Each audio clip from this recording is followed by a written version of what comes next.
What's up, guys? It's Battleface TV. We're back with another video. I know it's been a while since I've actually sat down and recorded a video, but I'm in my new apartment. I just finished Nats like 2 weeks ago. I've been helping friends out. It's been an amazing time just to get to hang out with people at NAWCQ and even get the chance just to meet new duelists and meet some famous content creators. Um, my record was 5-4 overall. I had a blast. I definitely have some regrets about my deck list, and I definitely have the deck that I would have played if I would have listened to people who were telling me how to play the deck. So with that, I'm gonna hop into the deck profile that I should have played for Nats, and I think I would have had the most successful time with. And yeah, let's just get on into this deck profile. So here's the list I should have played for Nats. It's a 42 card list. 15 card extra, 15 card side. Let's get right into it. Man, sorry, bear with me, guys. It's been a long day. So we played 3 Tenpai Dragon Pydra and 3 Tenpai Dragon Chandra. These two are still maxed out at 3 because you want to see them in your opening hand. This is your spell trap. This is an extender when you control a fire dragon. It's really good. Allows you to get into your synchro plays. Allows you to push. And I'll show you why I still max out on these. I should have been playing 2 Tenpai Dragon Fadra. This is just like the reborn. It's an extender, and it's really good because you need a way to play through. Like if they pop your Chandra and you have like Kaiman in hand, you need a way to like summon this to get this back. I think it's really good. And then you play, and I was playing 2. Because I was originally playing 1 because I was trying out Dora Draco for Nationals. I tried 2 Dora Draco and 1 Fadra because I thought Fadra was going to be just like the one that you had to play. It was like a brick to draw. Plus, I got kind of sick of drawing these 2 dummies together. So I wanted to try 1, but 2 comes up a lot more often than you think. And then 2 Genroku. This card is really good. It's a Poplar when you search it. And if your opponent's playing Black Goat Laughs and they call Tenpai Dragon Chandra, you can just go Genroku effect. You can go Genroku, summon itself as a tuner, and then use this in any one of these 2 to synchro summon, which I think is really good. And then for the last honorary Tenpai Dragon, we played the 1 Magnuma. It just gets us in the engine. When you go so if you have Magnuma in hand, you end up with like Magnuma and like a Pydra. Or if you already have like Pydra in hand and like Field Spell, you can go into a Chandra and instantly threaten like a Synchro 10, which I think is like absurd. That's it for like the 10 dragons that I played in the main deck. You should be always drawing at least 1 of these a game. But yeah, so for the spells of the deck, I played 3 of the most broken Field Spell in the game right now, Singing and Summoning, along with 3 Kaiman. These cards are really good to see in conjunction. You really want to see 2 of these because my playstyle is I just want to kill them. I don't want to give them a chance to come back into the duel and kill me on turn 3 when I have like no follow up. So I prioritize seeing 2 in my opening hand because if I'm playing against like Snake Eyes, they'll go. If I activate the first one, they'll just SP banish it, and then when I have the second one, it's just really good. And then we played 3 Prosperity. I actually regret cutting Prosperity. I played a lot more hand traps, and I thought Droll was going to be prevalent, so that's why I cut Prosperity. I shouldn't have. Droll was like nowhere near the format, and it was a really bad judge call. And then I played the 1 Terraforming, which I did still keep in the deck. And that's it for really the engine stuff. It's really light. Only 20 cards of engine. If you count Prosperity as engine. And then for the hand traps, we played 3 Ash Blossom, 3 Veiler, 3 Mourner, and 3 Nib. These are all pretty standard. I think these are the best 12 monster hand traps you could have in the game right now. There's nothing really more I can explain on these. I think these were the right calls to make. And then everybody was playing the new Molchami card, but I'm too broke. So instead, we should have played Phantasme. This card is really good to get you digging into engine. Like, if you just draw all hand traps, and when they link something, you can literally go draw 2 and then put the hand trap that you don't need the least back in your deck. It's really good. And then for the other cards I also played, I played 3. I should have been playing 3 Droplet. I missed this card all weekend. There was a situation where my Snake Eye player went full combo, and I could have Dropleted his board for 4 and won the game through Prosperity, which is absurd, but I did miss it. And then we played 3 Imperm just to round it out. So that's it for the main deck, really. I'll show you guys the extra deck here shortly. Alrighty, so for the extra deck, you play clean 15 cards. We played 2 Bident Dragon, 2 Transcendent Dragion, and then 1 Trident Dragion. Shout out Nim Nim for signing my Trident Dragion. This is pretty standard. Most people are playing 1 Transcend. I think that's wrong because Cashier Unicorn is a card.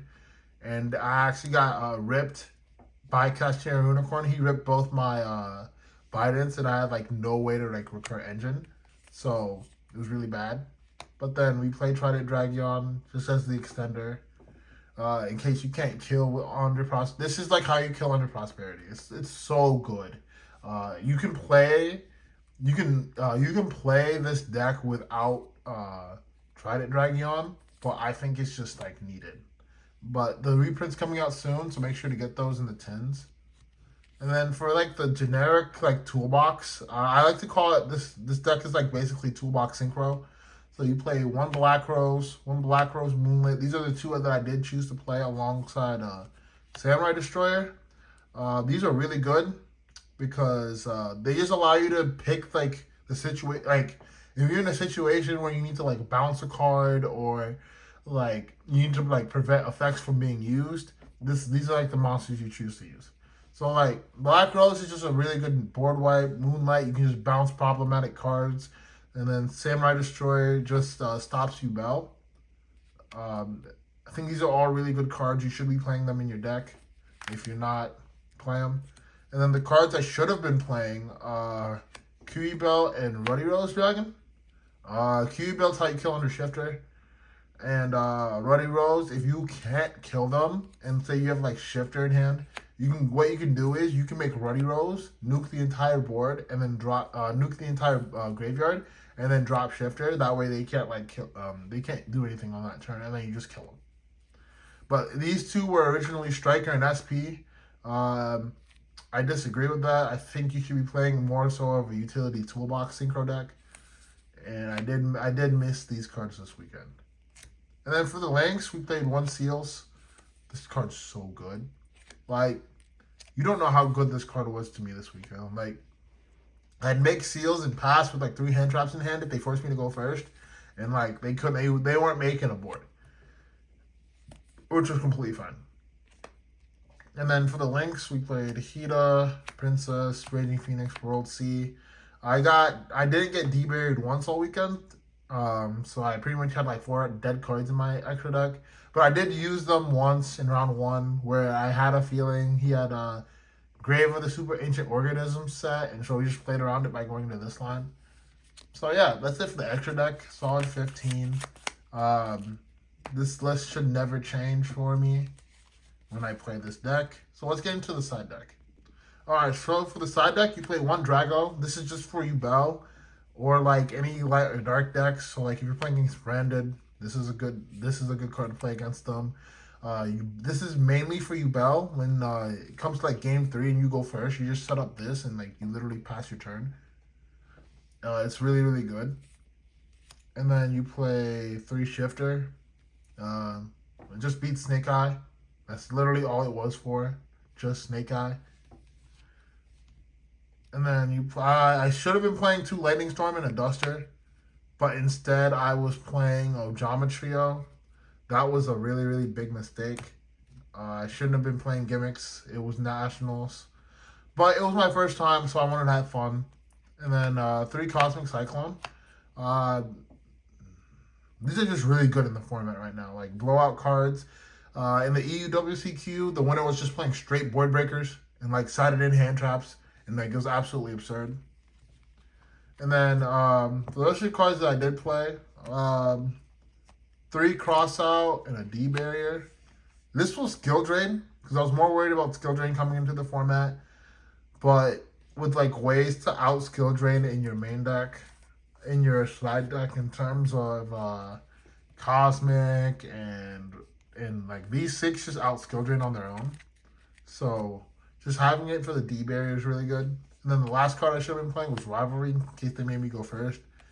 Like if they're playing Snake Eyes and they go Special Witch and you flip up a Rivalry, they just lose the game.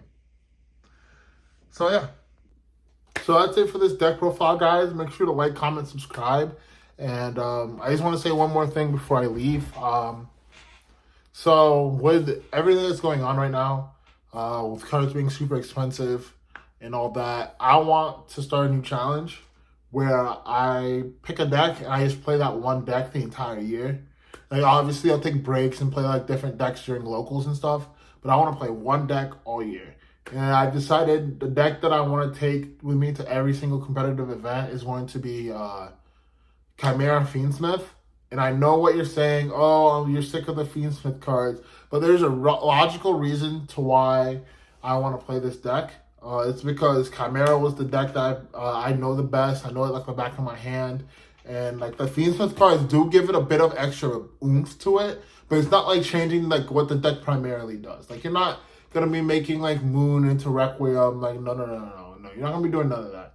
You're still gonna be doing your generic Chimera plays. You're still gonna be hand ripping. You're still gonna be setting up like a board of not necessarily negates, but more so interruptions. Like you set up Chimera Fusion and go into Guardian Chimera. You set up Magnum, the reliever, to pop cards, stuff like that. And that's the main reason I wanted to play this deck for the entirety of the year.